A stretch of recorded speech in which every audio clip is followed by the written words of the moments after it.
Hey, how are you, friends? Welcome to my new little office and our new little home. I know it looks a bit like a closet because it is, but Vanessa is going to get some pictures hung up for me and decorations, and so hopefully it'll improve the sound and the appearance of it all. But I wanted to encourage you a little bit from the book of Hebrews. And in chapter number 12, the first two verses says, therefore, since we are surrounded by so great a cloud of witnesses, let us lay aside every weight and sin which clings so closely, and let us run with endurance the race that is set before us, looking to Jesus, the founder and perfecter of our faith, who for the joy that was set before him endured the cross, despising the shame, and is seated at the right hand of the throne of God. Well, uh, chapter 11 of Hebrews is sometimes called the heroes of the faith. And by the heroes of the faith, you should never confuse that with perfect people.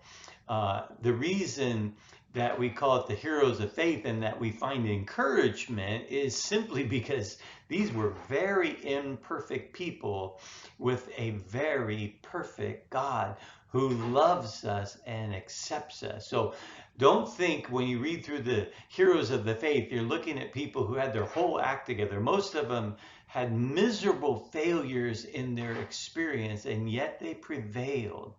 Um, and yet they walked with God. And you and I should find encouragement by this great cloud of witnesses that he calls us. He says, therefore, since we are surrounded by so great a cloud of witnesses. Now, these are all people who had different challenges in their life, and yet God used them in a great way.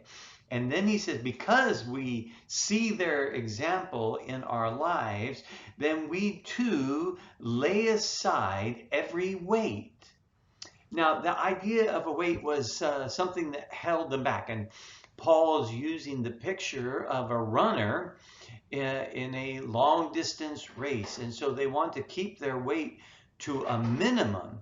And so we lay aside everything that is a hindrance to our run, everything that is a hindrance to our completing the race that God has set before us. And so I hope that you see your life, your Christian life, as a race in a sense.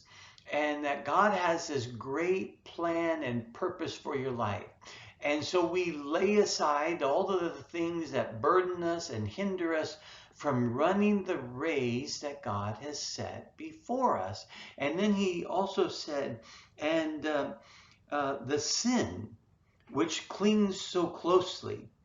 Um, I think it's very similar to in Ephesians chapter 4, verse 22, where he says, put off all of the behaviors, all of the attitudes of your former life, because they no longer suit you as a saint. So when we were sinners, sin was normal for us. But now that we are saints, these things no longer suit us. Or in Ephesians, he says, put them off. And then here in Hebrews, we say, we lay them aside.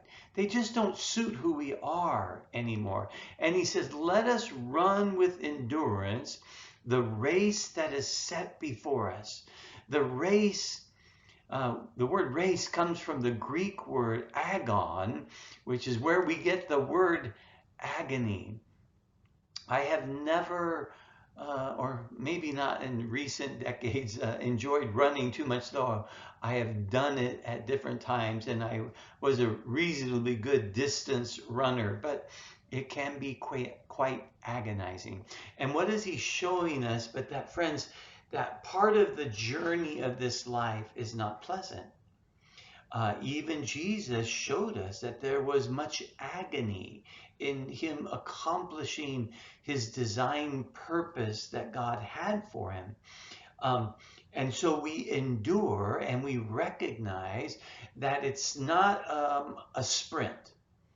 It's not a 100-yard dash that is over quickly, but an enduring in the race. And so we endure as we run our race as those who are determined to keep going, to reach the finish line. And how do we do that? We are looking to Jesus. I like the idea here of keeping our eyes fixed on him. Keep your eyes on Jesus. Don't put your focus on any of your successes, and certainly not your failures.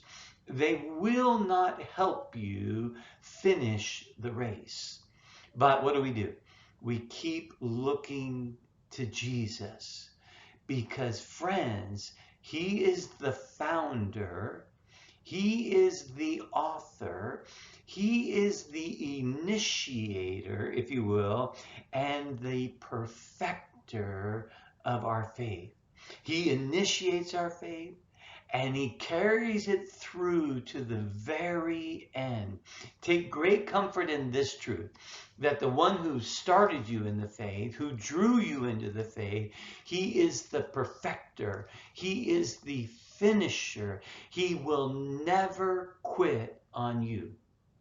Certainly, in this race, there are times when we stumble and we fall.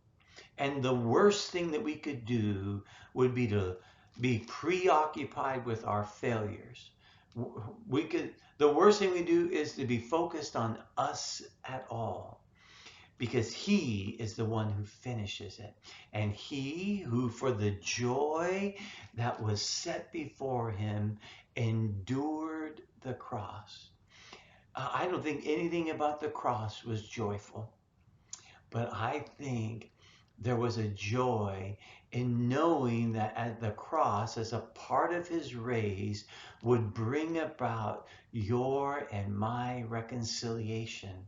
And so he endured the cross. He experienced the joy knowing that the cross was not the end. He was not going to, the cross was not the finish line for him, but the resurrection. And so he knew that he would bring about the reconciliation of the world and offer us salvation, and despising the shame. That word despise means to think little of. But I want you to look at it this way. Maybe what he's saying is he thought very little of the shame that he had to endure in order to bring about this great joy, which was your and mine, becoming children of God by grace through faith. And he is now seated at the right hand of the throne of God. Paul says in the epistles that you and I are too seated in the heavenly places in Christ Jesus. Well, friends, let this word comfort you. The one who started you in the faith, he ain't quitting on you. So you be encouraged. You be encouraged. Now, are you perfect? No, but neither were anybody in that cloud of witnesses. And so we're in good company, and we find great encouragement in the one who calls us his beloved. Hey, I hope this is encouraging to you, and I hope that you will pass it on, forward it, share it, hit like, whatever. I love you and can't wait to see you on Sunday. God bless.